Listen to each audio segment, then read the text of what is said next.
It's time for Channel 4 News with Imari Hall, Jade Thomas, Morgan Witt, and Lincoln Powell, bringing you reliable campus-wide news coverage from the University of Louisiana at Monroe. From the Grove to the BCM, they have you covered. It's time for Channel 4 News at 6 o'clock. Good evening, everyone. This is the 6 o'clock news with Morgan Witt. And I'm Imari Hall. In tonight's news, the Mass Communications Department at ULM has undergone some changes that could have a big impact on students. Reporter Jade Thomas has more on this story. Thanks, Morgan. I'm here at ULM where the Mass Communications Department has undergone changes in the degree plan and the curriculum. Dr. Betty Kaufman of the Mass Communications Department led several meetings to inform students of the new curriculum changes. Significant changes included a decrease in hours students must take in order to earn their undergraduate degrees, allowing them more electives. People were taking 5 years. They were not, the requirements weren't that. It's just that with the higher number of credit hours required, a number of people were taking longer to finish. We're taking 5 hours to finish, 5 years to finish, and so forth.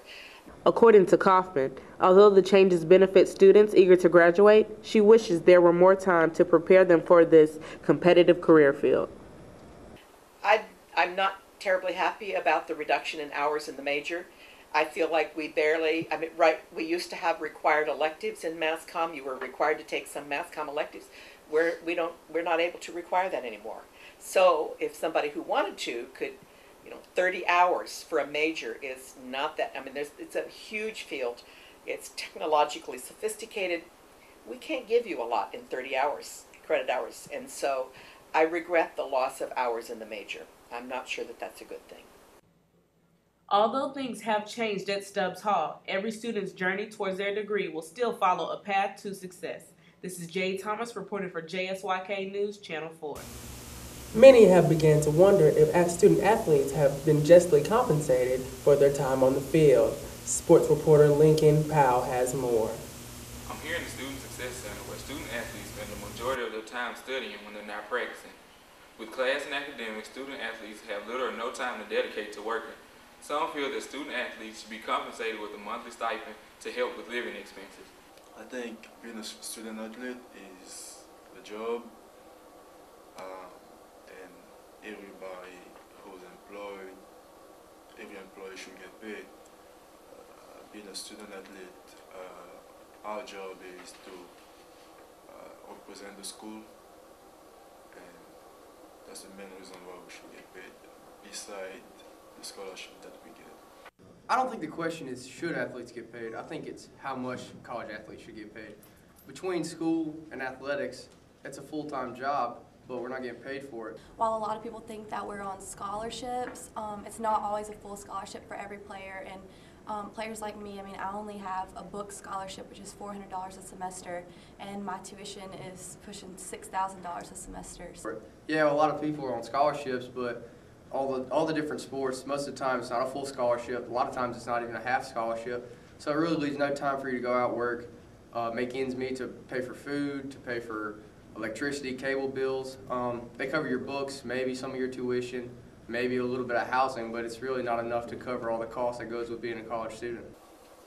As a student athlete, all we do is go to school, practice, study hall, and the same thing over the next day again. With little or no time to pursue a job, student athletes are left with the pressure of providing financially for themselves. While the question remains, should student athletes be paid, the debate continues on. This is Lincoln Powell reporting for JSYK News, Channel 4. Back to you, Imari and Morgan. Senior Mass Communications major Derek Dark is known by many for his sense of humor and trademark dreads. What few know, however, is that outside of the classroom, Derek is very involved with the hip-hop entertainment industry. Communications curriculum is not the only place in which senior Derek Dark has applied his creativity. Derek and his twin brother Preston had Dark Films. The brothers film, produce, and edit music videos for various hip-hop artists, including Delano, Killer Cal, and Young Salo, just to name a few. With their urban take on video production and creative concepts, Dark Films has much in store since they were only established 6 months ago. Right now, we're just trying to build some type of company integrity about ourselves, you know what I'm saying, just to show that, hey, you know what I'm saying, we have class in what we do. We also just want to get everybody that visual that everyone wants, being an artist, because I mean, sometimes that, hey, these might not be able to afford the high-end stuff, and we just pretty much below that, but still, we're good at what we do. I've got to say, Morgan, I really enjoyed that last segment on Derek Dark. He is amazing, and I love his work. I like to, get a little dancing in every now and then as well. This has been tonight's edition of JSYK Channel 4. Hope to see you next time. I'm Imari Hall. And I'm Morgan Witt. Have a good night.